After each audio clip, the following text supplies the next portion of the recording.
അപ്പൊ നിങ്ങളുടെ മുമ്പിലിരുന്ന് ഘോരാഘോരം പ്രസംഗിക്കുന്ന ഞാൻ നിങ്ങളുടെ വിശ്വാസ ജീവിതത്തിന്റെ തകർച്ചയ്ക്ക് കാരണമായി, ദുർമാതൃകയ്ക്ക് കാരണമായി തീരുന്നെങ്കിൽ ദൈവത്തിന്റെ ശക്തമായൊരു ശിക്ഷ എനിക്ക് കിട്ടും, ഒരു സംശയവും വേണ്ട.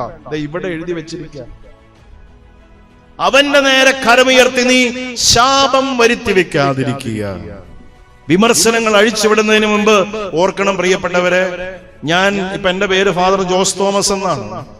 ഞാനൊരു മനുഷ്യനാണ്, പൗരോഹിത്യം സ്വീകരിച്ചൊരു പുരോഹിതനാണ്. എന്റെ ജീവിതത്തിലെ തെറ്റുകൾ വരുന്നത് എന്റെ പൗരോഹിത്യ അഭിഷേകത്തിൽ നിന്നല്ല, എന്റെ മാനുഷിക ബലഹീനതയിൽ നിന്നാണ്. അത് നിയന്ത്രിക്കേണ്ട ഒരു ചുമതല എനിക്കുണ്ട്. അത് നിയന്ത്രിക്കാതിരിക്കാൻ ഉള്ള ഒരു ജീവിതമാണെങ്കിൽ ദൈവത്തിന്റെ പക്കൽ നിന്ന് ശിക്ഷ എനിക്ക് ലഭിച്ചിരിക്കുന്നു, ഒരു സംശയവുമില്ല. അത് ഏത് പുരോഹിതനും ഏത് സമർപ്പിതനും ബാധകമായ വചനം പറയുന്ന ഒരു കാര്യമാണ്. ദൈവനാമം പേറുന്ന വ്യക്തികൾ, വസ്തുക്കൾ, സ്ഥലങ്ങൾ ഇതിനെ ബഹുമാനിക്കണം, ആദരിക്കണം. ദൈവനാമം പേറുന്ന സ്ഥലങ്ങൾ ഏതാണ്? ഞാൻ നേരത്തെ പറഞ്ഞതുപോലെ ഈ ദേവാലയം.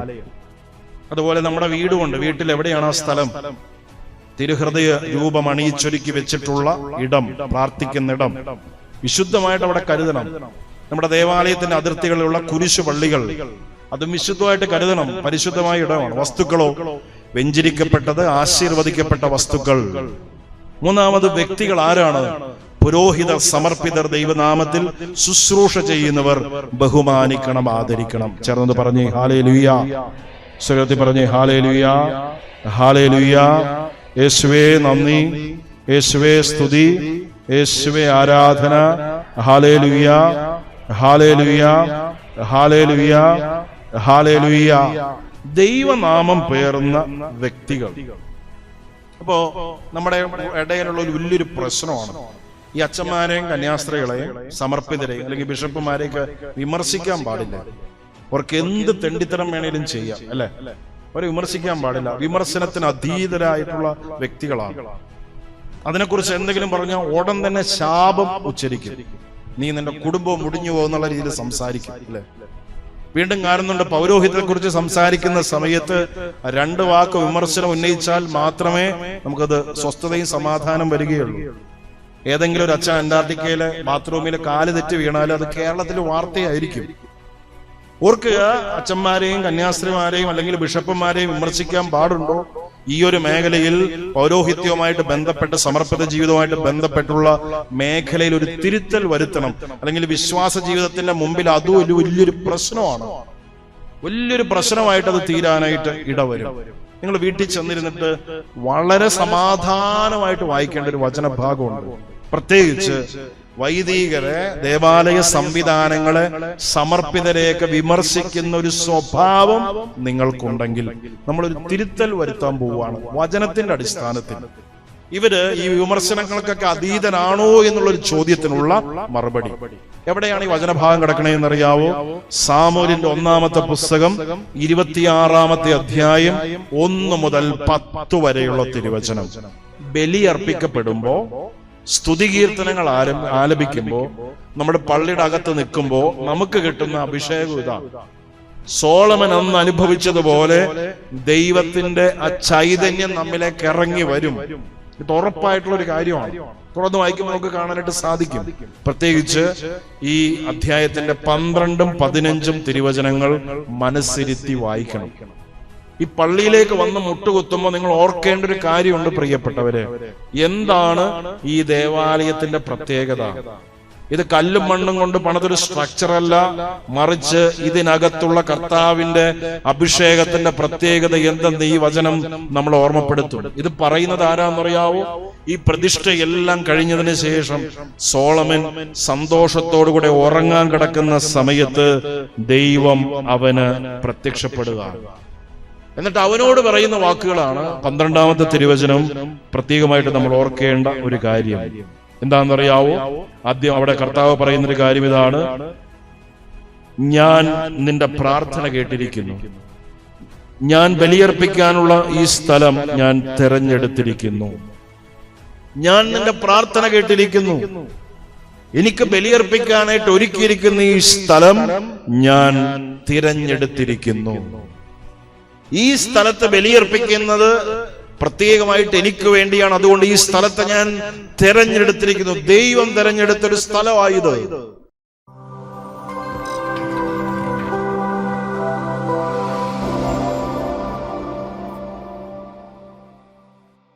ലോകത്ത് ഏറ്റവും കൂടുതൽ കത്തോലിക്ക സഭയ്ക്ക് വളരെ പ്രശസ്തമായ രീതിയിൽ കത്തോലിക്ക സഭയുടെ ഒരു അടിസ്ഥാനം ലോകത്ത് ഇങ്ങനെ നിറയാനായിട്ടിടയായ ഒരു പാപ്പയാണ് വിശുദ്ധ ജോൺ പോൾ രണ്ടാമൻ.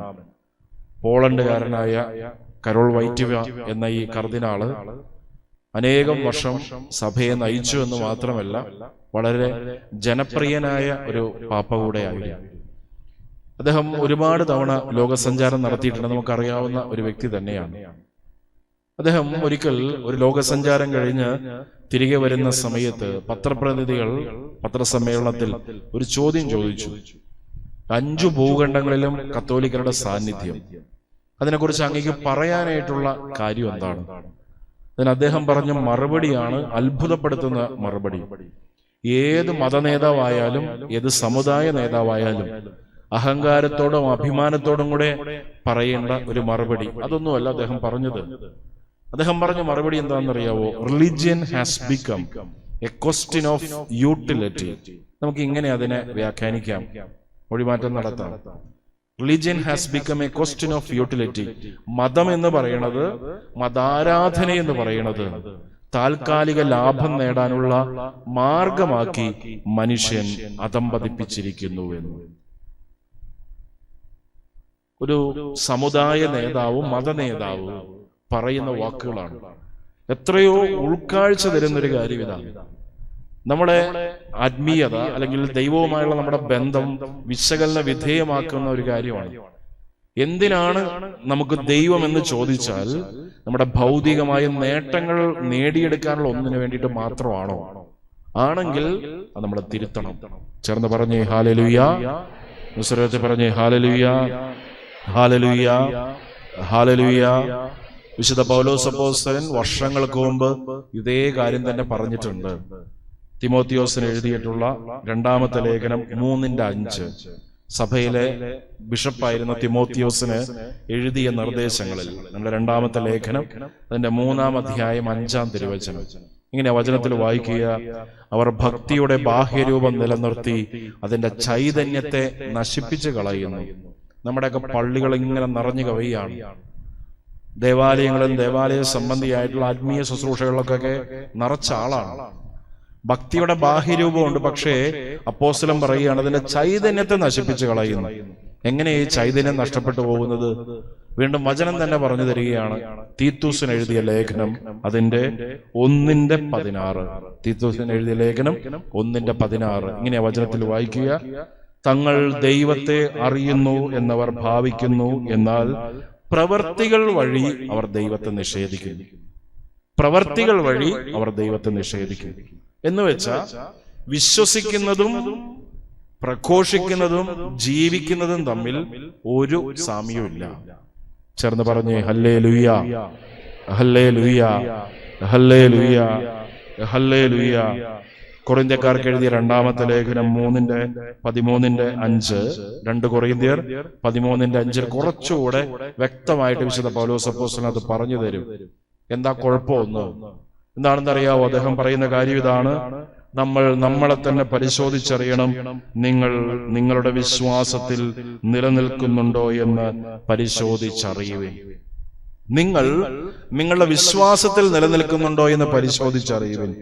യേശു ക്രിസ്തു നിങ്ങളിൽ ഉണ്ടോ എന്ന് നിങ്ങൾക്ക് ബോധ്യമായിട്ടില്ലേ? ഇല്ലെങ്കിൽ നിങ്ങൾ പരീക്ഷയിൽ പരാജയപ്പെട്ടിരിക്കുന്നു. ശ്രദ്ധിക്കേണ്ട ഒരു മേഖലയാണ് പ്രിയപ്പെട്ടവരെ. മെച്ചപ്പെട്ട ആത്മീയ ജീവിതം നയിക്കണമെന്നുണ്ടെങ്കിൽ നമ്മൾ വിശ്വസിക്കണം. വിശ്വസിച്ചത് ആത്മാർത്ഥമായിട്ട് പ്രഘോഷിക്കണം. പ്രഘോഷിച്ചത് ജീവിക്കണം. ജീവിച്ചതിന് വില കൊടുക്കണം. എന്താണോ ജീവിക്കുന്നത് അതാണ് നമ്മൾ പ്രഘോഷിക്കുന്നത്. എന്താണോ പ്രഘോഷിക്കുന്നത് അതാണ് നമ്മൾ വിശ്വസിക്കുന്നത്.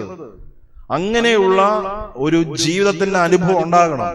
ക്രിസ്ത്യാനിയാണെങ്കിൽ ക്രിസ്ത്യാനിക്ക് ഒത്ത രീതിയിലുള്ള അനുഭവത്തോടുകൂടെ ജീവിക്കാനായിട്ട് സാധിക്കണം. എന്ന് വെച്ചാൽ നമ്മുടെ വിശ്വാസത്തിന്റെ തലത്തിൽ നമ്മൾ എന്തുമാത്രം ഉയർന്നിട്ടുണ്ട് എന്നുള്ള കാര്യം ഒന്ന് വിശകലന വിധേയമാക്കണം.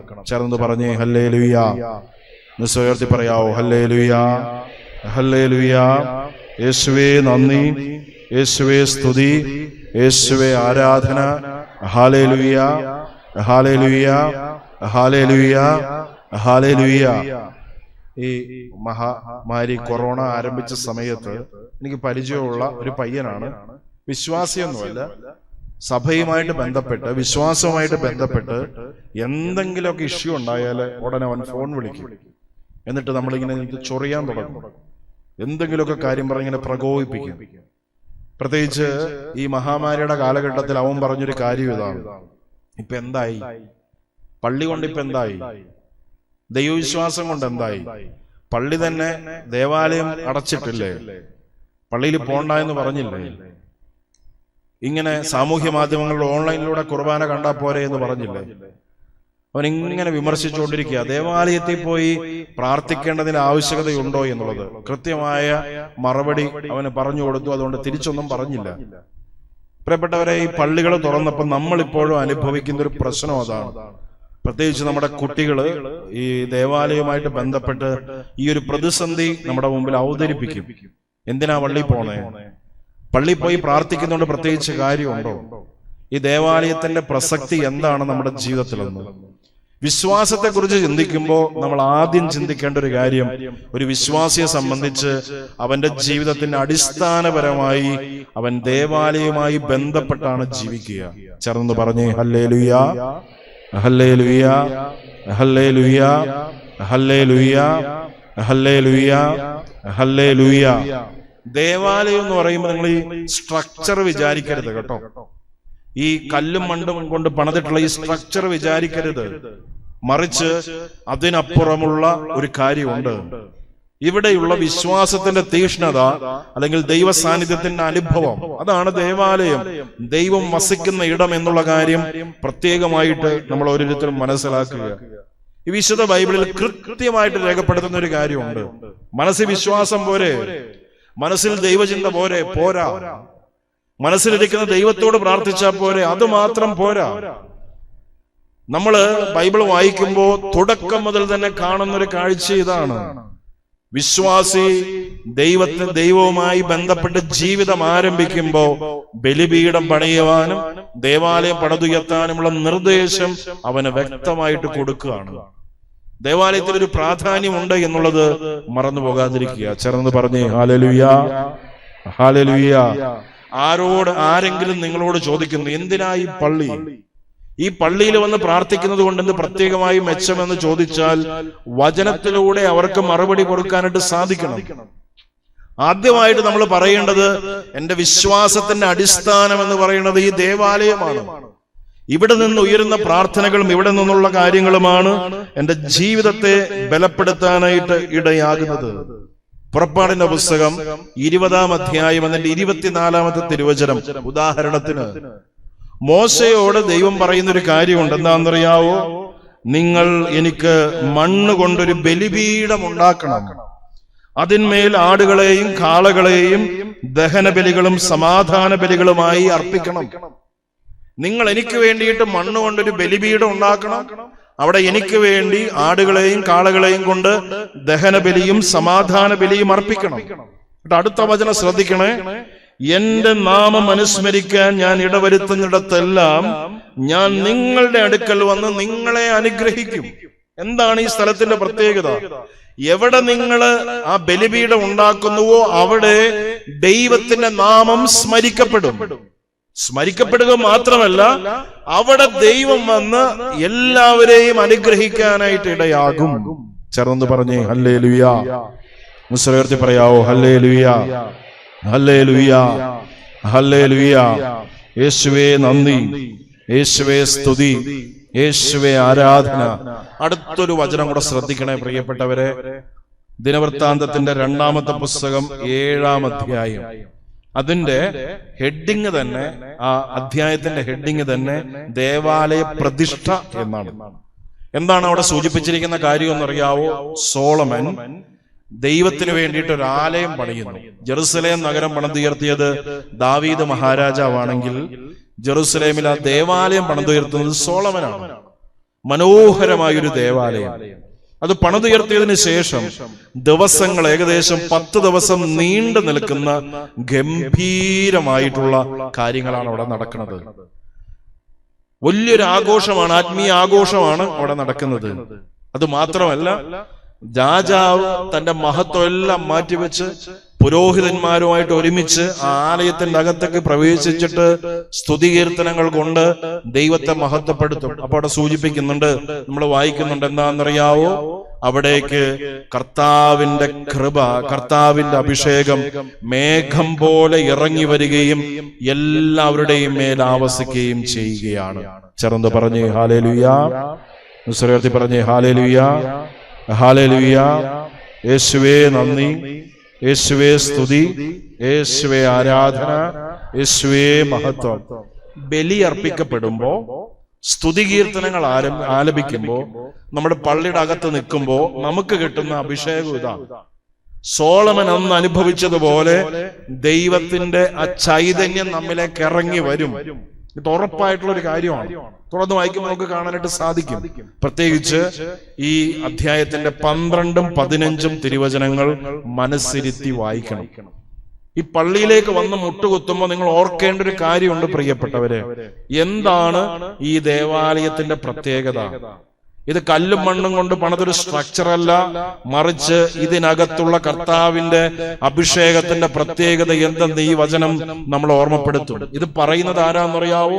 ഈ പ്രതിഷ്ഠയെല്ലാം കഴിഞ്ഞതിന് ശേഷം സോളമൻ സന്തോഷത്തോടുകൂടെ ഉറങ്ങാൻ കിടക്കുന്ന സമയത്ത് ദൈവം അവന് പ്രത്യക്ഷപ്പെടുക.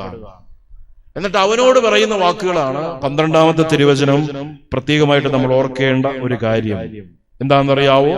ആദ്യം അവിടെ കർത്താവ് പറയുന്നൊരു കാര്യം ഇതാണ്: ഞാൻ നിന്റെ പ്രാർത്ഥന കേട്ടിരിക്കുന്നു, ഞാൻ ബലിയർപ്പിക്കാനുള്ള ഈ സ്ഥലം ഞാൻ തിരഞ്ഞെടുത്തിരിക്കുന്നു. ഞാൻ നിന്റെ പ്രാർത്ഥന കേട്ടിരിക്കുന്നു, എനിക്ക് ബലിയർപ്പിക്കാനായിട്ട് ഒരുക്കിയിരിക്കുന്ന ഈ സ്ഥലം ഞാൻ തിരഞ്ഞെടുത്തിരിക്കുന്നു. ഈ സ്ഥലത്ത് ബലിയർപ്പിക്കുന്നത് പ്രത്യേകമായിട്ട് എനിക്ക് വേണ്ടിയാണ്. അതുകൊണ്ട് ഈ സ്ഥലത്തെ ഞാൻ തിരഞ്ഞെടുത്തിരിക്കുന്നു. ദൈവം തിരഞ്ഞെടുത്തൊരു സ്ഥലമായത്. വീണ്ടും വചനഭാഗത്ത് നമ്മൾ വായിക്കുന്നത് എന്താണെന്നറിയാവോ?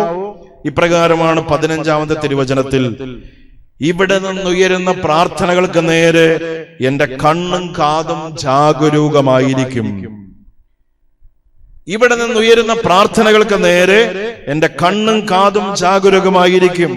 എന്റെ നാമം ഇവിടെ ഞാൻ എന്നേക്കും നിലനിൽക്കേണ്ടതിന് ഞാൻ ഈ ആലയത്തെ തെരഞ്ഞെടുത്ത് വിശുദ്ധീകരിച്ചതിനാൽ എന്റെ ഹൃദയപൂർവമായ കടാക്ഷം എപ്പോഴും ഇവിടെ ഉണ്ടായിരിക്കും.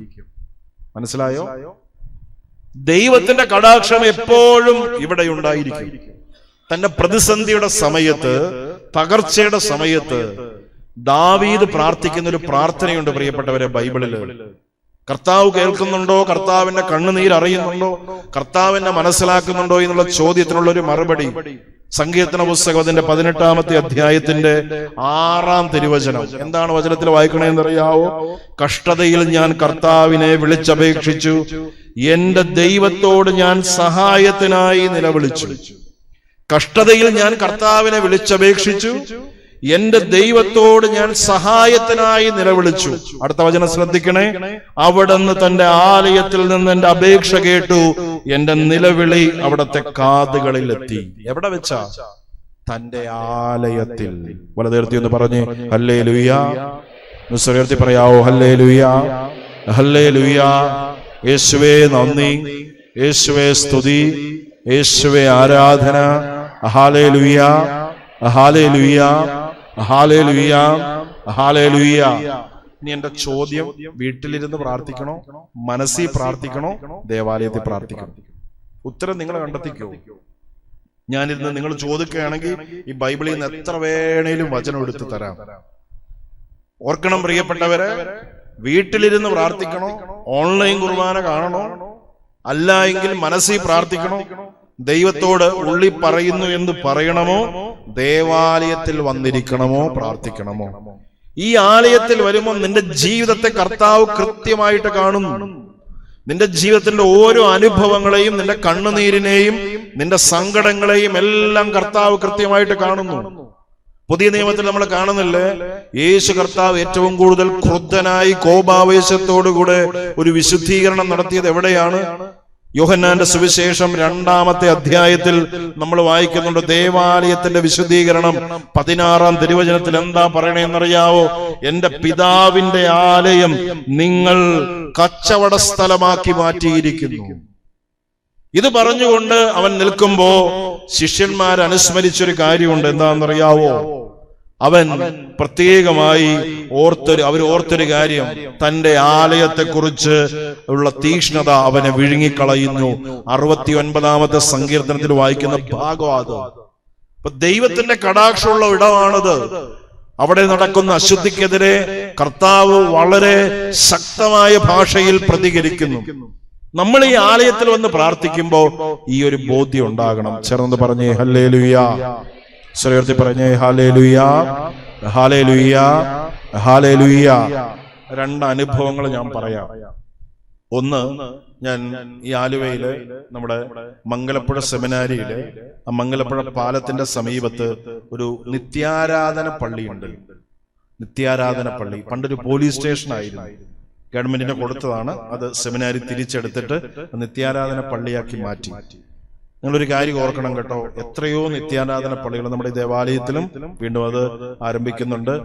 കോവിഡ് കാലത്ത് അടച്ചുകിട്ടിരുന്നതാണെങ്കിൽ പോലും നിത്യാരാധന പള്ളികളുണ്ട്. അത്ഭുതകരമായൊരു കാര്യം ഞാൻ വായിച്ചു ഈ അടുത്ത കാലത്ത്.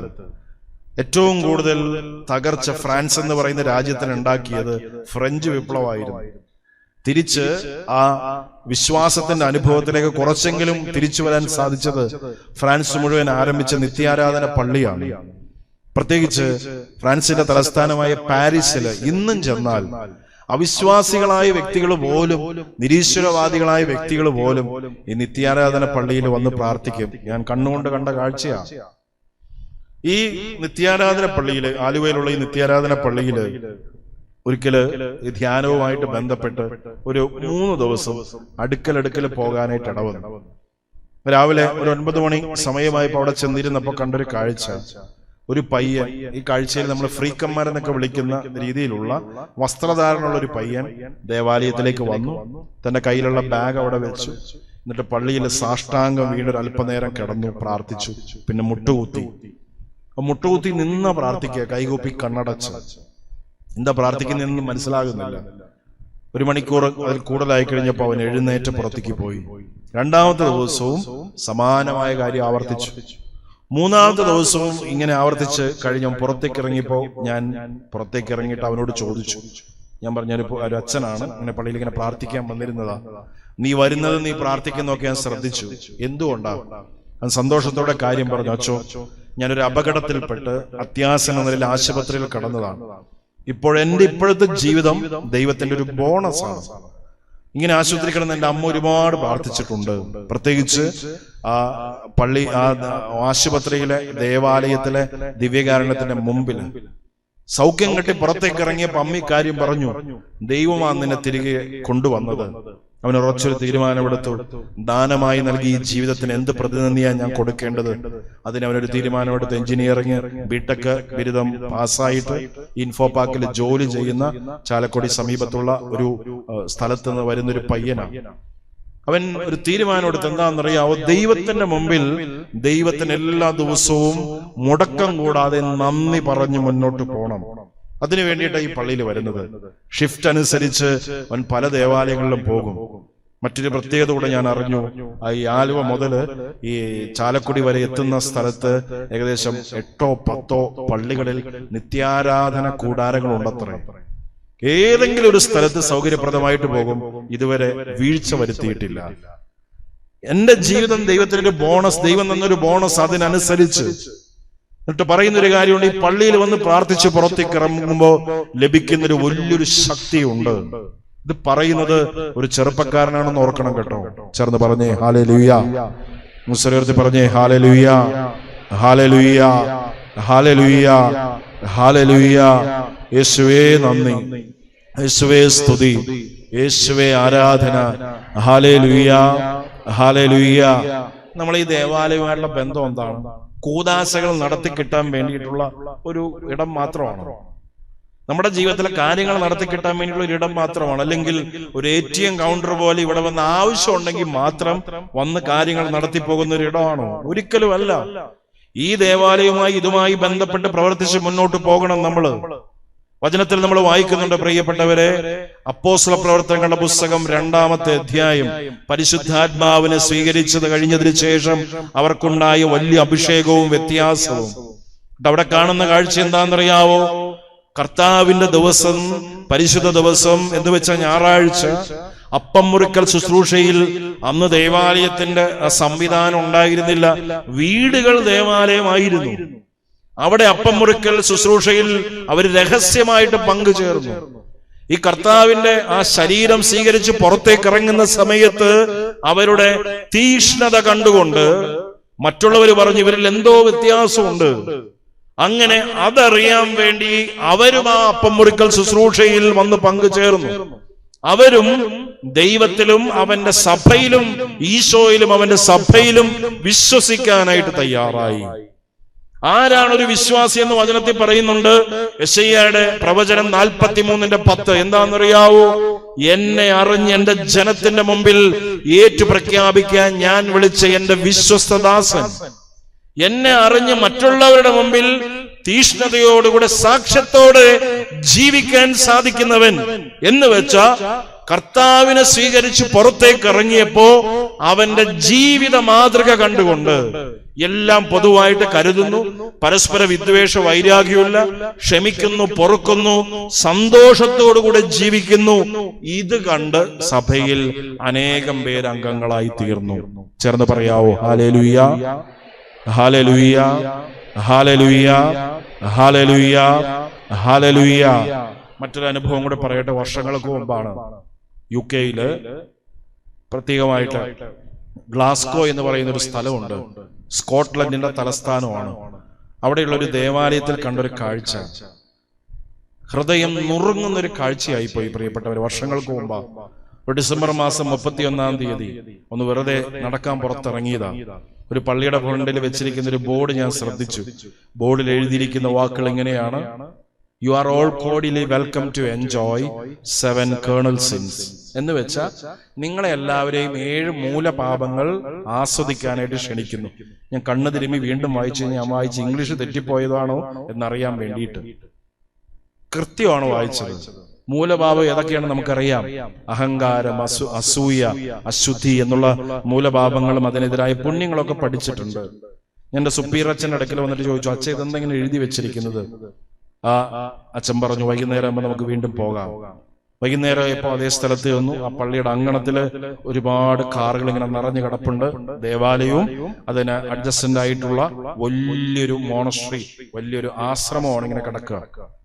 ആ പള്ളിയുടെ ആനവാതിൽ തള്ളി തുറന്ന് ഞാൻ അകത്തേക്ക് കയറിയപ്പോ കണ്ട കാഴ്ച ജീവിതത്തിൽ ഒരിക്കലും മറക്കാത്ത അനുഭവമായി പോയി പ്രിയപ്പെട്ടവരെ. എന്താണെന്നറിയാവോ? കാതടപ്പിക്കുന്ന ശബ്ദത്തിൽ ഇങ്ങനെ ഗാനത്തിന്റെ ശബ്ദത്തിനനുസരിച്ച് അല്പവസ്ത്രധാരണികളായി സ്ത്രീകളും പുരുഷന്മാരും ആഭാസ നൃത്തം ആടിക്കൊണ്ടിരിക്കും. ഞാൻ പെട്ടെന്ന് നോക്കിയത് അൾത്താര ഇരിക്കുന്ന സ്ഥലത്തേക്കാണ്. അൾത്താരയുണ്ട്. അൾത്താരയുടെ പുറത്ത് ഒരു മേശ പോലെ കരുതി അവിടെ മദ്യമൊക്കെ ഇങ്ങനെ റെഡിയാക്കി എടുക്കുന്നു.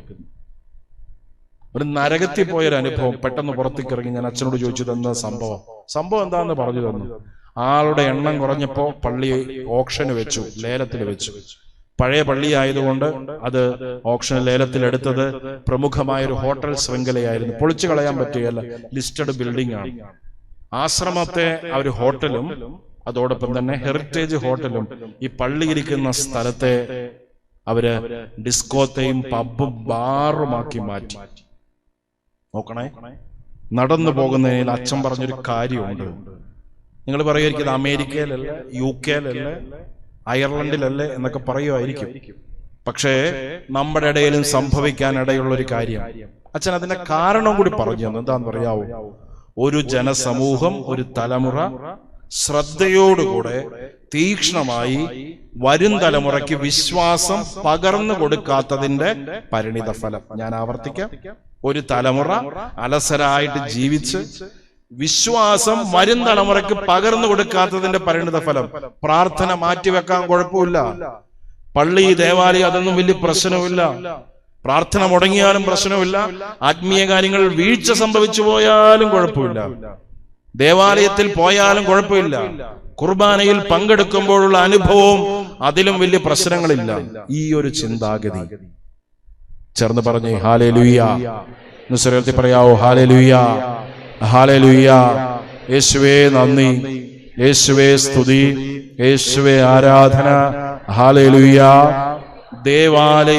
ദേവാലയത്തിന്റെ പരിശുദ്ധി ഉണ്ടാകണം. അത് നിന്റെ ജീവിതത്തിന്റെ പ്രാധാന്യം അർഹിക്കുന്ന ഒന്നായിട്ട് തീരണം. പ്രിയപ്പെട്ടവരെ, എന്തും ഏതും ആരംഭിക്കുമ്പോൾ ഇവിടെ നിന്ന് ആരംഭിക്കാൻ സാധിക്കണം. യാക്കോബ് ശ്ലീഹ എഴുതിയ ലേഖനം 4:8 നമ്മൾ വചനത്തിൽ വായിക്കുന്നില്ലേ? കർത്താവോട് ചേർന്ന് നിൽക്കുക, അവിടെ നിന്ന് നിങ്ങളോടും ചേർന്ന് നിൽക്കും. നിന്റെ ജീവിതത്തിലെ പ്രധാനപ്പെട്ട അനുഭവങ്ങൾ ആരംഭിച്ചത് എവിടെന്നാ? ഈ പള്ളിയിൽ നിന്നാണ്. ജീവിതം അവസാനിക്കുമ്പോൾ എവിടെയാ നീ വരിക? ഈ ദേവാലയത്തിൽ തന്നെയല്ലേ വരേണ്ടത്. ഇപ്പൊ ജീവിക്കുമ്പോഴും ആ ദേവാലയവുമായിട്ടൊരു ബന്ധം വേണ്ടേ? അതിന്റെ ഒരു അനുഗ്രഹം നിന്റെ ജീവിതത്തിൽ വേണ്ടേ? അവിടെ നടക്കുന്ന അനുഭവങ്ങളോട് ഏറ്റവും പ്രത്യേകമായ ഒരു തീക്ഷ്ണത വേണ്ടേ? നിന്റെ ജീവിതത്തിൽ അത് നിർബന്ധമായ ഒരു കാര്യമായിട്ട് നീ കൊണ്ടുപോകേണ്ടേ? അതിനപ്പുറം നീ അതിന് പ്രാധാന്യം കൊടുക്കുന്നില്ല എങ്കിൽ അത് തിരുത്തേണ്ട ഒരു മേഖല തന്നെയാണ്. ചേർന്ന് പറഞ്ഞേ ഹല്ലേലൂയ. മുസ്ലിം പറഞ്ഞേ ഹല്ലേലൂയ, ഹല്ലേലൂയ, ഹല്ലേലൂയ. യേശുവേ നന്ദി, യേശുവേ സ്തുതി, യേശുവേ ആരാധന. ഞാൻ കോട്ടപ്പുറം രൂപതയുടെ പള്ളിയിൽ കുറച്ചുകാലം വികാരിച്ചനായിട്ട് സേവനം അനുഷ്ഠിച്ചിട്ടുണ്ട്. അപ്പൊ എന്റെ പിതാവിന്റെ നിർദ്ദേശപ്രകാരം ഒരു പ്രത്യേക സാഹചര്യത്തിൽ ഞാൻ അവിടെ വികാരിയാകേണ്ടതായിട്ട് വന്നു. ഏകദേശം ഒരു 1.5-2 വർഷത്തോളം അവിടെ ആയിരിക്കുന്ന സമയത്ത് ചെറിയൊരു പള്ളി, അവിടെ അടുത്താണ്, ചെറിയൊരു പള്ളിയാണ്. അവിടെ കുട്ടികളോട് രാവിലത്തെ കുർബാന, കാറ്റഗിസം പഠിക്കുന്ന കുട്ടികൾക്ക് വേണ്ടിയുള്ള കുർബാനയിൽ സാധാരണ സുവിശേഷ ഭാഗമല്ല വായിക്കുക, പിള്ളേർക്ക് മനസ്സിലാകുന്ന സുവിശേഷവും അല്ലെങ്കിൽ അതുമായിട്ട് ബന്ധപ്പെട്ട കാര്യങ്ങളാണ് ഞാൻ പ്രസംഗിക്കാറ്. പിള്ളേരോട് ചോദ്യം ചോദിക്കും, ഉത്തരം പറഞ്ഞാൽ നല്ലൊരു സമ്മാനം അവർക്ക് കൊടുക്കാറുണ്ട്. ഒരിക്കലും ഞാനൊരു ചോദ്യം ചോദിച്ചു, പിന്നെ പിള്ളേരോട് ചോദിച്ചില്ല, ഒടുക്കത്തെ ചോദ്യമായിപ്പോയി. അന്ന് പ്രസംഗിച്ചത് വേറെയൊന്നുമല്ല, പരിശുദ്ധ കുർബാനയെക്കുറിച്ചും കുർബാന അർപ്പണത്തെക്കുറിച്ചും ദിവ്യകാരുണ്യത്തിന്റെ ആരാധനയെക്കുറിച്ചൊക്കെയാണ് പ്രസംഗിച്ചത്. എന്റെ പിള്ളേരോട് ചോദിച്ചു, മക്കളെ, നമ്മുടെ വിശുദ്ധ ബലി അർപ്പണത്തിലെ കുർബാനയിലെ നിങ്ങൾക്ക് ഏറ്റവും ഇഷ്ടപ്പെട്ട പ്രാർത്ഥന ഏതാ? മുമ്പിലിരിക്കുന്ന മിടുക്കൻ എഴുന്നേറ്റ് എന്ന് മറുപടി പറഞ്ഞു, ദിവ്യ പൂജ സമാപിച്ചു എന്നുള്ള പ്രാർത്ഥനയാണ് അവന് ഏറ്റവും ഇഷ്ടപ്പെട്ട പ്രാർത്ഥന. ഒരു അതിശയോക്തി ഇല്ലാട്ടോ, കൊച്ചൻ പറഞ്ഞ മറുപടിയാണ്. നിങ്ങളൊന്ന് ചിന്തിച്ചു നോക്കിയേ, ഈ കുർബാനയിൽ സംഭവിക്കുന്നത് എന്താണെന്ന് നമ്മൾ ചിന്തിച്ചിട്ടുണ്ടോ? നമ്മൾ ഉപയോഗിക്കുന്ന വാക്കുകൾ പോലെ നിങ്ങൾ എന്ത് പറയും? മോൺസിഞ്ഞോറിവിടെ കുർബാന ചെല്ലുന്നു, ഞങ്ങൾ കാണുന്നു. എന്താണ്, നാടകമോ? ഒരിക്കലും അല്ല. ഇവിടെ കുർബാന ചെല്ലുന്നു, ഞങ്ങൾ കാണുന്നു, ഒരിക്കലും അല്ല. ഉപയോഗിക്കുന്ന വാക്ക് ശ്രദ്ധേയമാണ്. എന്താണെന്നറിയാവോ? പങ്കെടുക്കുക. ഇംഗ്ലീഷിലും അങ്ങനെ തന്നെ പറയാ, വി ആർ പാർട്ടിസിപ്പേറ്റിംഗ്. എന്താണ് അതിന്റെ അർത്ഥം? നിനക്ക് വേണ്ടി നിന്റെ ഒരു പങ്ക് ഇവിടെ മുറിച്ചു വെച്ചിട്ടുണ്ട്, അതെടുത്ത് നീ സ്വീകരിച്ച് നിന്റെ ജീവിത അനുഭവങ്ങളിലേക്ക് കടന്നു പോകുക. നാവ് നീട്ടി ദിവ്യകാരുണ്യം സ്വീകരിക്കുമ്പോൾ എന്താ സംഭവിക്കുക? ഗലാത്യർ 2:20 നമ്മൾ വായിക്കുന്നുണ്ട്. എന്താണെന്നറിയാവോ? നീ ക്രിസ്തുവോട് ചേർന്ന് ക്രൂശിക്കപ്പെട്ടിരിക്കുന്നു, ഇനി നീയല്ല, ക്രിസ്തുവാണ് നിന്നിൽ ജീവിക്കുന്നത്. നിന്റെ സന്ധിബന്ധങ്ങളിലും കോശങ്ങളിലും രക്തധമനികളിലും കർത്താവ് നിറഞ്ഞു നിൽക്കുന്നു. വിശുദ്ധ ഫ്രാൻസിസ് പുണ്യവാളൻ, അസീസിയിലെ വിശുദ്ധ ഫ്രാൻസിസ് പുണ്യവാളൻ പറയുന്ന എന്താണെന്നറിയാവോ? ദിവ്യകാരുണ്യം സ്വീകരിച്ച് കഴിഞ്ഞതിന് ശേഷമുള്ള 15 മിനിറ്റ് സമയം നീ കർത്താവിനെ ഉൾക്കൊള്ളുന്ന സക്രാരി തന്നെയാണ്. യേശു നിന്റെ ഉള്ളിന്റെ ഉള്ളിലുണ്ട്, നിന്നിൽ പൂർണ്ണമായിട്ട് കർത്താവ് നിറഞ്ഞു നിൽക്കുന്നു. ചേർന്ന് പറഞ്ഞേ ഹല്ലേലൂയ. നുസ്രത്തി പറഞ്ഞേ ഹല്ലേലൂയ, ഹല്ലേലൂയ, ഹല്ലേലൂയ. യേശുവേ നന്ദി, യേശുവേ സ്തുതി, യേശുവേ ആരാധന. Hallelujah, hallelujah. ഞാൻ നിങ്ങളോട് കുറ്റമായിട്ട് പറയുന്നതല്ല, നിങ്ങൾ ഉറപ്പിക്കേണ്ട ഒരു കാര്യമുണ്ട് പ്രിയപ്പെട്ടവരെ, ഉറപ്പിക്കേണ്ട ഒരു കാര്യം. നമ്മുടെ പിള്ളേര് ഉപരിപഠനത്തിനായി അനേകയിടങ്ങളിൽ പോകും. നമ്മുടെ ഈ സംസ്ഥാനം വിട്ട്, ജില്ല വിട്ട്, രാജ്യം വിട്ട്, ഈ ഭൂഖണ്ഡം വിട്ട്, ചിലപ്പോ ഈ ഉലകം വിട്ട് ബഹിരാകാശം വരെ പോയി എന്നൊക്കെ വരും. പക്ഷെ ഉറപ്പിക്കേണ്ട ഒരു കാര്യമുണ്ട്. ഭൗതികമായിട്ട് അവർ വളരുമ്പോ, തല വളരുമ്പോ ആനുപാതികമായിട്ട് ആത്മീയതയും വളരുന്നുണ്ടോ എന്ന് ഒന്ന് ചിന്തിക്കണം. ആനുപാതികമായിട്ട് അവർ ആധ്യാത്മികതയും വളരുന്നുണ്ടോ എന്ന് ഏറ്റവും ആത്മാർത്ഥമായിട്ട് ചിന്തിക്കണം. ഈ അടുത്ത കാലത്ത് കാലം ചെയ്ത ബെനഡിക്ട് 16 മാർപ്പാപ്പ പറയും, സഭ അനുഭവിക്കുന്ന ഏറ്റവും വലിയ പ്രതിസന്ധി പുറത്തു നിന്നല്ല, അകത്ത് നിന്നാണ്. എന്നിട്ട് അദ്ദേഹം ഒരു വാക്ക് ഉപയോഗിക്കും, എന്താണെന്നറിയാവോ? Practical atheism. ടെക്നിക്കൽ വേർഡാണ്, കാര്യം കൃത്യമാണ്. പ്രാക്ടിക്കൽ എത്തീസം എന്ന് പറഞ്ഞാൽ എന്താണെന്നറിയാവോ? പ്രായോഗിക നിരീശ്വരവാദം. എന്ന് വെച്ചാ ദേവാലയത്തിൽ ഇങ്ങനെ നിറഞ്ഞു കവിയും, ആൾബലമുണ്ട് പക്ഷെ ഉൾബലമില്ല. എന്നിട്ട് ഒന്ന് വിശദീകരിച്ച് അദ്ദേഹം പറയും, അതോടൊപ്പം തന്നെയുള്ള വലിയൊരു പ്രതിസന്ധിയാണ് സ്പിരിച്വൽ ഇല്ലിറ്ററസി, ആത്മീയ നിരക്ഷരത. ഇവിടെ ഇരിക്കുന്ന പിള്ളേരോട്, ആളുകളോട് ഭൗതികമായ കാര്യത്തെക്കുറിച്ച് ചോദിച്ചാൽ എന്തും പറയാം. മാത്തമാറ്റിക്സിൽ ഏത് ഇക്വേഷൻ ചോദിച്ചാലും പറയാനായിട്ട് സാധിക്കും. ആത്മീയ കാര്യങ്ങളെ കുറിച്ച് ചോദിക്കുമ്പോൾ അതിനുള്ള മറുപടി പറയാൻ പറ്റുന്നുണ്ടോ എന്ന് നമ്മൾ ചിന്തിക്കണം. അവിടെ ഒരു നിരക്ഷരതയുണ്ടോ, അജ്ഞതയുണ്ടോ എന്ന് ചിന്തിക്കണം. പ്രിയപ്പെട്ടവരെ, നമ്മുടെ ജീവിത വഴിയിൽ ഭൗതിക അറിവിനേക്കാളും ആത്മീയ ഉൾക്കാഴ്ചയും ബലവുമാണ് നമുക്ക് തുണയായി തീരുക. ശരീരം വളരുന്നതോടൊപ്പം അവന്റെ ഉള്ളിന്റെ ആത്മീയ മനുഷ്യനും വളരാനായിട്ടിടയാകണം. ചേർന്ന് പറഞ്ഞേ ഹല്ലേലൂയാ. മുസ്ലിം പറഞ്ഞേ ഹല്ലേലൂയാ, ഹല്ലേലൂയാ, ഹല്ലേലൂയാ. യേശുവേ നന്ദി, യേശുവേ സ്തുതി, യേശുവേ ആരാധന. ഞാൻ സാധാരണയായിട്ട് എന്നെ കുർബാനയ്ക്കൊക്കെ ക്ഷണിക്കുന്ന സമയത്ത് മരിച്ചടക്കിനും ഫ്യൂണറലും മറ്റൊക്കെ പോകും. ഈ കല്യാണ ദിവ്യബലികൾക്ക് കുർബാനയ്ക്ക് വിളിക്കുന്ന സമയത്ത് പതുക്കെ ഒഴിയാറാണ് പതിവ്. പിന്നെ സാധിക്കാത്ത രീതിയിൽ നിർബന്ധം വരുമ്പോൾ ബന്ധുക്കളുടെയോ മറ്റുള്ളവരുടെയൊക്കെ വിവാഹം ഉണ്ടെങ്കിൽ പോകുള്ളൂ. വേറെ ഒന്നുമല്ല, എൻ്റെ ഒരു കുഴപ്പമാണ്. ഒരുപാട് ശ്രമിക്കുന്നുണ്ട്, പക്ഷെ അത് വിട്ടുമാറുന്നില്ല. ആ ചിന്ത എപ്പോഴും തലയിലേക്ക് വരും. ഈ കുർബാന ആരംഭിച്ച് കഴിയുമ്പോൾ ഒരു ഘട്ടം എത്തിക്കഴിഞ്ഞാൽ പിന്നെ എനിക്ക് ചിരി അടക്കാൻ പറ്റില്ല, പ്രസംഗം പോലും പറയാറില്ല. കാരണമുണ്ട്. ഞാൻ ഒരു ഡീക്കനായിരിക്കുന്ന സമയത്ത് ഒരു സിറമലബാർ അറിയത്തിലെ ഒരു പള്ളിയിൽ സ്ഥിരമായിട്ട് സഹായിക്കാൻ പോകുമായിരുന്നു. ഒരു പ്രായമുള്ള ഒരു അച്ഛനാണ്, സാധുവായ ഒരു അച്ഛൻ.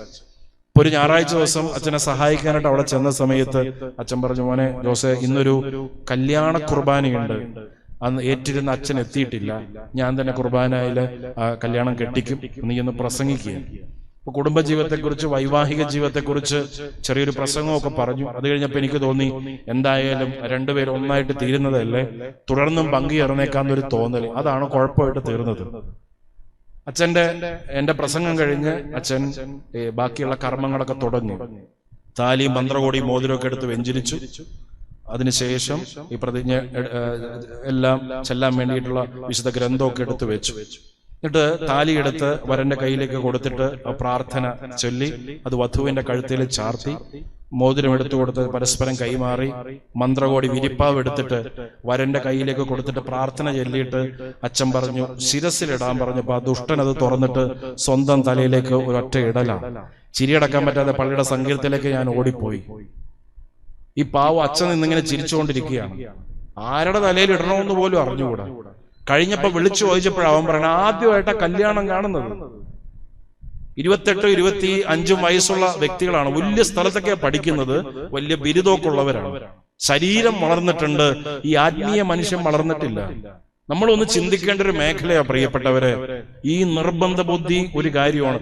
40 മണിക്കൂർ ആരാധന തുടങ്ങാൻ പോവല്ലേ, നമ്മളത് ഉറപ്പിക്കണം. ഈ പള്ളിയിൽ വിശുദ്ധ ദിവ്യകാരുണ്യത്തിന് മുമ്പിലേക്ക് കൊണ്ടുവരണം. ഞാൻ ആദ്യ ദിവസം പറഞ്ഞു, വചനം എത്ര പേര് വായിച്ചിട്ടുണ്ട് ഈ പുസ്തകം മുഴുവനായിട്ട്? ഈ 73 ഗ്രന്ഥങ്ങൾ, ഇത് അമൂല്യമായ നിധിയാണ്. സ്വന്തമാക്കാനായിട്ട് നമുക്ക് സാധിക്കുന്നുണ്ടോ എന്നുള്ളതാണ്. നമ്മുടെ ആത്മീയത എന്ന് പറയുന്നത്, ആധ്യാത്മികത എന്ന് പറയുന്നത് വിശേഷപ്പെട്ട ദിവസങ്ങളിൽ എടുത്തണിയുന്ന ആഭരണം പോലെ ആയി തീരരുത്. നിന്റെ ഹൃദയത്തോട് ചേർന്ന് നിൽക്കുന്ന ഒന്നായിട്ടിരിക്കണം. ഈ ദേവാലയം ഇതിന്റെ വിശുദ്ധിയും ഒക്കെ ഉണ്ടാകണം. ചേർന്ന് പറഞ്ഞേ ഹല്ലേലൂയാ. നുസ്രത്തി പറഞ്ഞേ ഹല്ലേലൂയാ, ഹല്ലേലൂയാ. യേശുവേ നന്ദി, യേശുവേ സ്തുതി, യേശുവേ ആരാധന. ഹല്ലേലൂയാ, ഹല്ലേലൂയാ, ഹല്ലേലൂയാ. ഇതുമായിട്ട് ബന്ധപ്പെട്ട് മറ്റൊരു കാര്യം കൂടെ ഒന്ന് പറഞ്ഞുകൊള്ളട്ടെ പ്രിയപ്പെട്ടവരെ. നിങ്ങളോട് ചോദിക്കട്ടെ, രണ്ടാമത്തെ കൽപ്പന ഏതാണ്? മിണ്ടുന്നില്ല. ഒന്ന് സ്വരത്തി പറഞ്ഞ്, മറുഭാഷ പറയാതെ മലയാളത്തിൽ ഒന്ന് സ്വരത്തി പറയാവോ? ദൈവത്തിന്റെ ആ തിരുനാമത്തെ വൃഥാ പ്രയോഗിക്കരുത്. ഇതാണ് രണ്ടാമത്തെ കൽപ്പന. കുരമാവിലെ കൽപ്പന ഇല്ലെന്ന് തോന്നുന്നു നിങ്ങളുടെ ഇരിപ്പ് കണ്ടിട്ട്. ഈ കൽപ്പനയ്ക്ക് രണ്ട് ഭാഗമുണ്ട് പ്രിയപ്പെട്ടവരെ. ഒരു മേഖലയിലേക്ക് കൊണ്ടുപോകാൻ വേണ്ടിയിട്ടാണ് ഞാൻ ഈ കൽപ്പന പറഞ്ഞത്. എന്താണ് ഈ രണ്ട് ഭാഗം എന്ന് അറിയാവോ? ഒന്നാമത്, അർദ്ധസത്യവും അസത്യവും ഒക്കെ പറയാൻ വേണ്ടി ദൈവനാമം ഉപയോഗിക്കരുത്. ദൈവനാമത്തിൽ ഞാൻ സത്യം ചെയ്യുന്നു എന്ന് പറയുന്ന രീതിയിൽ അങ്ങനെ അത് ഉപയോഗിക്കരുത്. അത് ഒന്നാം ഭാഗം. രണ്ടാമത്തെ ഭാഗം എന്താണെന്നറിയാവോ? ദൈവനാമം പേറുന്ന വ്യക്തികൾ, വസ്തുക്കൾ, സ്ഥലങ്ങൾ ഇതിനെ ബഹുമാനിക്കണം, ആദരിക്കണം. ദൈവനാമം പേറുന്ന സ്ഥലങ്ങൾ ഏതാണ്? ഞാൻ നേരത്തെ പറഞ്ഞതുപോലെ ഈ ദേവാലയം. അതുപോലെ നമ്മുടെ വീടുമുണ്ട്. വീട്ടിൽ എവിടെയാണ് ആ സ്ഥലം? തിരുഹൃദയ രൂപം അണിയിച്ചൊരുക്കി വെച്ചിട്ടുള്ള ഇടം, പ്രാർത്ഥിക്കുന്ന ഇടം വിശുദ്ധമായിട്ട് അവിടെ കരുതണം. നമ്മുടെ ദേവാലയത്തിന്റെ അതിർത്തികളിലുള്ള കുരിശു പള്ളികൾ അതും വിശുദ്ധമായിട്ട് കരുതണം. പരിശുദ്ധമായ ഇടമാണ്. വസ്തുക്കളോ വെഞ്ചരിക്കപ്പെട്ടത്, ആശീർവദിക്കപ്പെട്ട വസ്തുക്കൾ. മൂന്നാമത്, വ്യക്തികൾ ആരാണ്? പുരോഹിതർ, സമർപ്പിതർ, ദൈവനാമത്തിൽ ശുശ്രൂഷ ചെയ്യുന്നവർ ബഹുമാനിക്കണം, ആദരിക്കണം. ചേർന്ന് പറഞ്ഞേ ഹല്ലേലൂയ. സ്വരത്തിൽ പറഞ്ഞേ ഹല്ലേലൂയ, ഹല്ലേലൂയ. യേശുവേ നന്ദി, യേശുവേ സ്തുതി, യേശുവേ ആരാധന. Hallelujah, hallelujah, hallelujah, hallelujah. പ്രിയപ്പെട്ടവരെ, ദൈവനാമം പേറുന്ന വ്യക്തികൾ.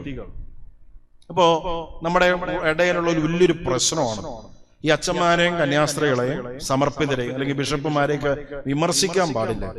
അവർക്ക് എന്ത് തെണ്ടിത്തരം വേണേലും ചെയ്യാം, അല്ലെ? അവരെ വിമർശിക്കാൻ പാടില്ല. വിമർശനത്തിന് അതീതരായിട്ടുള്ള വ്യക്തികളാണ്. അതിനെക്കുറിച്ച് എന്തെങ്കിലും പറഞ്ഞാൽ ഉടൻ തന്നെ ശാപം ഉച്ചരിക്കും. നീ നിന്റെ കുടുംബം മുടിഞ്ഞു പോകുന്നുള്ള രീതിയിൽ സംസാരിക്കും, അല്ലെ? വീണ്ടും കാണുന്നുണ്ട്, പൗരോഹിത്യത്തെ കുറിച്ച് സംസാരിക്കുന്ന സമയത്ത് രണ്ട് വാക്ക് വിമർശനം ഉന്നയിച്ചാൽ മാത്രമേ നമുക്കത് സ്വസ്ഥതയും സമാധാനം വരികയുള്ളൂ. ഏതെങ്കിലും ഒരു അച്ഛൻ അന്റാർട്ടിക്കയിലെ ബാത്റൂമിൽ കാല് തെറ്റി വീണാൽ അത് കേരളത്തിൽ വാർത്തയായിരിക്കും. ഓർക്കുക, അച്ഛന്മാരെയും കന്യാസ്ത്രീമാരെയും അല്ലെങ്കിൽ ബിഷപ്പുമാരെയും വിമർശിക്കാൻ പാടുണ്ടോ? ഈ ഒരു മേഖലയിൽ പൗരോഹിത്യവുമായിട്ട് ബന്ധപ്പെട്ട് സമർപ്പിത ജീവിതവുമായിട്ട് ബന്ധപ്പെട്ടുള്ള മേഖലയിൽ ഒരു തിരുത്തൽ വരുത്തണം. അല്ലെങ്കിൽ വിശ്വാസ ജീവിതത്തിന്റെ മുമ്പിൽ അതും ഒരു വലിയൊരു പ്രശ്നമാണ്. വലിയൊരു പ്രശ്നമായിട്ട് അത് തീരാനായിട്ട് ഇടവരും. നിങ്ങൾ വീട്ടിൽ ചെന്നിരുന്നിട്ട് വളരെ സമാധാനമായിട്ട് വായിക്കേണ്ട ഒരു വചനഭാഗമുണ്ട്. പ്രത്യേകിച്ച് വൈദികരെ, ദേവാലയ സംവിധാനങ്ങളെ, സമർപ്പിതരെയൊക്കെ വിമർശിക്കുന്ന ഒരു സ്വഭാവം നിങ്ങൾക്കുണ്ടെങ്കിൽ നമ്മളൊരു തിരുത്തൽ വരുത്താൻ പോവുകയാണ് വചനത്തിന്റെ അടിസ്ഥാനത്തിൽ. ഇവര് ഈ വിമർശനങ്ങൾക്കൊക്കെ അതീതനാണോ എന്നുള്ളൊരു ചോദ്യത്തിനുള്ള മറുപടി എവിടെയാണ് ഈ വചനഭാഗം കിടക്കണേന്നറിയാവോ? സാമൂലിന്റെ 1-ാമത്തെ പുസ്തകം 26-ാമത്തെ അധ്യായം 1 മുതൽ 10 വരെയുള്ള തിരുവചനം. സാമുവേലിന്റെ 1-ാമത്തെ പുസ്തകം 26-ാമത്തെ അധ്യായം 1 മുതൽ 10 വരെയുള്ള തിരുവചനങ്ങൾ. എന്താണ് അവിടെ നമ്മൾ വായിക്കുക? ഒരു സംഭവമാണ്. സംഭവം ഇങ്ങനെയാണ്. ദാവീദ് സാവൂൾ മഹാരാജാവിനെ പേടിച്ച് ഓടുന്നു. ഹക്കീല എന്ന പേരുള്ള കുന്നിന്റെ അടിയിൽ ഇങ്ങനെ ടെന്റ് അടിച്ച് കിടക്കുമ്പോ രാത്രിയാകുമ്പോ ദാവീദിന്റെ കൂട്ടുകാരനായ അബിഷായി വന്നിട്ട് ദാവീദിനോടൊരു കാര്യം പറയുന്നു. അങ്ങയുടെ ശത്രു രാജാവ് അപ്പുറത്ത് കിടപ്പുണ്ട്. അവർ ആ ടെന്റിൽ ചെല്ലുമ്പോ കർത്താവിന്റെ പ്രത്യേക അഭിഷേകം സ്വീകരിച്ചിട്ടുള്ള ആ സാവൂൾ മഹാരാജാവ് കൂർക്കം വലിച്ച് കിടന്നുറങ്ങുക. കൂട്ടുകാരനായ അബിഷായി, ദാവീദിന്റെ കൂട്ടുകാരനായ അബിഷായി അരേന്ന് വാളൂരിയിട്ട് അവനെ വെട്ടാനായിട്ട് വെട്ടാൻ പോവാ. അവന്റെ കയ്യെ കയറി പിടിച്ചിട്ട് ദാവീദ് പറയേണ്ട 3 കാര്യമുണ്ട്. അതാണ് 10, 11 തിരുവചനങ്ങളിൽ നമ്മൾ വായിക്കുക. 9, 10, 11 തിരുവചനങ്ങളിൽ നമ്മൾ വായിക്കുക. എന്താണ് അവിടെ വായിക്കുന്നതെന്ന് അറിയാം? 3 കാര്യങ്ങൾ. 1-ാമത്തെ കാര്യം ഇങ്ങനെയാ പറയുന്നത്: കർത്താവിന്റെ അഭിഷിക്തന്റെ നേരെ കരമുയർത്താൻ ആര് നിന്നെ അനുവദിച്ചു? ഇത് നമ്മൾ ഒരുപാട് തവണ കേട്ടിട്ടുണ്ട്, അല്ലെ? വിമർശിക്കാൻ പാടില്ല. 2-ാമത്തെ കാര്യം അവിടെ തന്നെ നമ്മൾ വായിക്കുന്നുണ്ട്. എന്താണെന്നറിയാവോ? അവന്റെ നേരെ കരമുയർത്തി ശാപം വരുത്തി വെക്കാതിരിക്കുക. അതും നമ്മൾ കേട്ടിട്ടുണ്ട്. എന്നാൽ 3-ാമതൊന്നുകൂടെ ദാവീദ് പറയുന്നുണ്ട്. എന്താണെന്നറിയാവോ? അവൻ കുറ്റക്കാരനാണെങ്കിൽ, അഭിഷിക്തൻ കുറ്റക്കാരനാണെങ്കിൽ, ദൈവത്തിന്റെ ദാസൻ കുറ്റക്കാരനാണെങ്കിൽ അവനൊരു ശിക്ഷയുണ്ട്. പറഞ്ഞത് മനസ്സിലായോ? അവനൊരു ശിക്ഷയുണ്ട്. അത് കൃത്യസമയത്ത് തന്നെ അവന് കിട്ടിയിരിക്കും.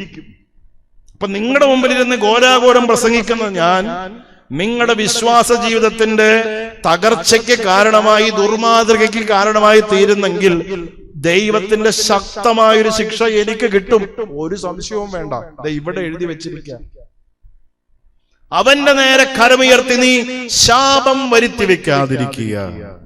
വിമർശനങ്ങൾ അഴിച്ചുവിടുന്നതിന് മുമ്പ് ഓർക്കണം പ്രിയപ്പെട്ടവരെ, ഞാൻ ഇപ്പൊ എന്റെ പേര് ഫാദർ ജോസ് തോമസ് എന്നാണ്. ഞാനൊരു മനുഷ്യനാണ്, പൗരോഹിത്യം സ്വീകരിച്ചൊരു പുരോഹിതനാണ്. എന്റെ ജീവിതത്തിലെ തെറ്റുകൾ വരുന്നത് എന്റെ പൗരോഹിത്യ അഭിഷേകത്തിൽ നിന്നല്ല, എന്റെ മാനുഷിക ബലഹീനതയിൽ നിന്നാണ്. അത് നിയന്ത്രിക്കേണ്ട ഒരു ചുമതല എനിക്കുണ്ട്. അത് നിയന്ത്രിക്കാതിരിക്കാൻ ഉള്ള ഒരു ജീവിതമാണെങ്കിൽ ദൈവത്തിന്റെ പക്കൽ നിന്ന് ശിക്ഷ എനിക്ക് ലഭിച്ചിരിക്കുന്നു, ഒരു സംശയവുമില്ല.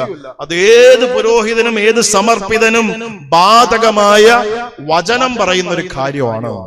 ചേർന്ന് പറഞ്ഞേ ഹല്ലേലൂയ. സ്വരത്തിൽ പറഞ്ഞേ ഹല്ലേലൂയ, ഹല്ലേലൂയ. യേശുവേ നന്ദി, യേശുവേ സ്തുതി, യേശുവേ ആരാധന. Hallelujah, hallelujah. പ്രഭാഷകന്റെ പുസ്തകം 7:29 വചനം ഓർമ്മപ്പെടുത്തുന്നു. പൂർണ്ണ ഹൃദയത്തോടെ കർത്താവിനെ ഭയപ്പെടുക, അവിടുത്തെ പുരോഹിതന്മാരെ ബഹുമാനിക്കുക, അവർക്ക് വേണ്ടത് നീ നൽകുക, നീ അനുഗ്രഹിക്കപ്പെടും. വായിച്ചു നോക്കണം അവിടെ. പ്രിയപ്പെട്ടവരെ, വിശ്വാസ ജീവിതത്തില് പ്രധാനപ്പെട്ട ഒരു കാര്യമാണ്. പിശാച് പ്രവർത്തിക്കുന്ന ഒരു മേഖല എന്താണെന്നറിയാവോ?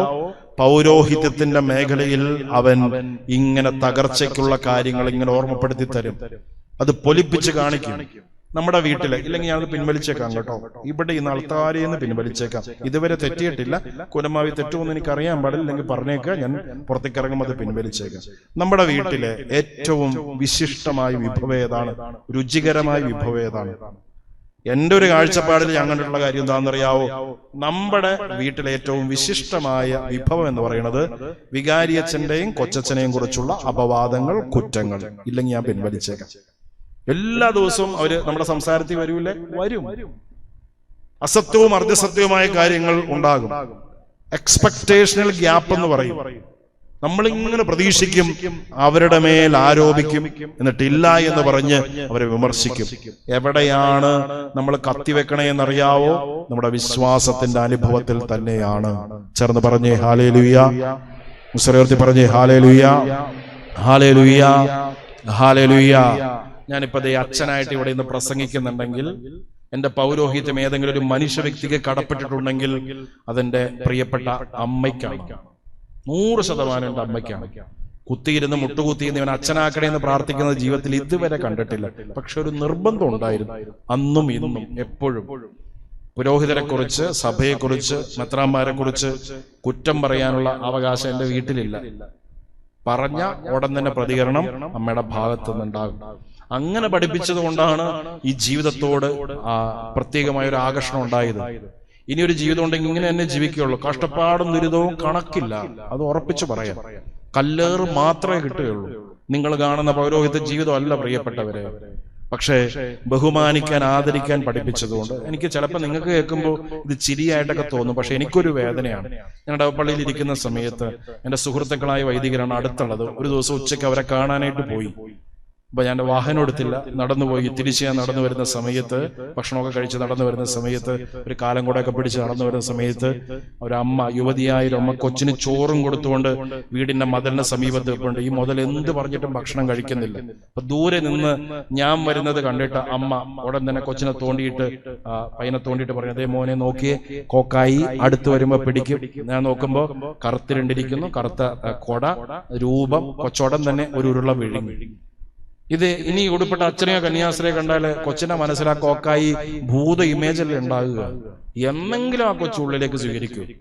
എന്തുകൊണ്ട് ആ തള്ളക്ക് പറഞ്ഞു കൊടുത്തുകൂടാ? ദൈവത്തിന്റെ അനുഗ്രഹം. കൊച്ചു ഭക്ഷണമൊന്നും കഴിക്കുകയല്ല, ഉറപ്പാ.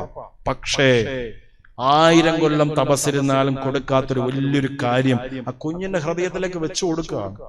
നമ്മുടെ ഇടയിൽ നിന്ന് എഞ്ചിനീയർമാരും ഡോക്ടർമാരും കളക്ടർമാരും മാത്രം പോരാ പ്രിയപ്പെട്ടവരെ. ദൈവ ശുശ്രൂഷയ്ക്ക് ആളുകൾ വേണം. ഈ ആദ്യ കുർബാന സ്വീകരിച്ച് കഴിയുമ്പോൾ നിങ്ങളുടെ മക്കൾക്ക് വേണ്ടിയിട്ട് എത്ര പേര് പ്രാർത്ഥിക്കുന്നുണ്ട്. അച്ഛനാകണേ നിങ്ങൾ പ്രാർത്ഥിക്കണ്ട, കന്യാസ്ത്രീ ആകണേന്നും പ്രാർത്ഥിക്കണ്ട. അവരെ ദൈവ ശുശ്രൂഷയ്ക്കായി വിളിക്കണേന്ന് പ്രാർത്ഥിക്കുക. അതിനുള്ള പ്രേരണ ദൈവം കൊടുത്തോളും. ചേർന്ന് പറഞ്ഞേ ഹല്ലേലൂയ. മുസ്ലിത്തിൽ പറഞ്ഞേ ഹല്ലേലൂയ, ഹല്ലേലൂയ, ഹല്ലേലൂയ. വിശ്വാസത്തിന്റെ തലം തിരിച്ചറിയണമെന്നുണ്ടെങ്കിൽ പ്രിയപ്പെട്ടവരെ ഓർത്തുകൊള്ളുക, ഇത് നിർബന്ധമാണ്. ഈ മേഖല നിർബന്ധമാണ്. ദേവാലയവും ദേവാലയ സംബന്ധിയായിട്ടുള്ള അനുഭവങ്ങൾ. ആരാണ് ക്രിസ്ത്യാനി? ക്രിസ്തു ഉള്ളിലുള്ളവനുമാണ്. ക്രിസ്ത്യാനി എന്ന് പറയുന്ന വാക്കിന്റെ ഇംഗ്ലീഷ് വാക്ക് എന്താണ്? Christian. Christ plus n equal to Christian. 1 പത്രോസ് 3:15 ക്രിസ്തുവിനെ കർത്താവായി നിന്റെ ഹൃദയത്തിൽ വെച്ച് പൂജിക്കുവിൻ. നിന്റെ വാക്കിലും പ്രവൃത്തിയിലും മനോഭാവത്തിലും നിന്റെ ഇടപഴകലിലും കർത്താവ് ഉണ്ടാകണം. അവന്റെ മനോഭാവം ഉണ്ടാകണം, അവന്റെ രീതി ഉണ്ടാകണം, അവന്റെ ശൈലി ഉണ്ടാകണം. നമുക്ക് പ്രാർത്ഥിക്കാം, മെച്ചപ്പെട്ട അനുഭവത്തോടെ ജീവിക്കാം.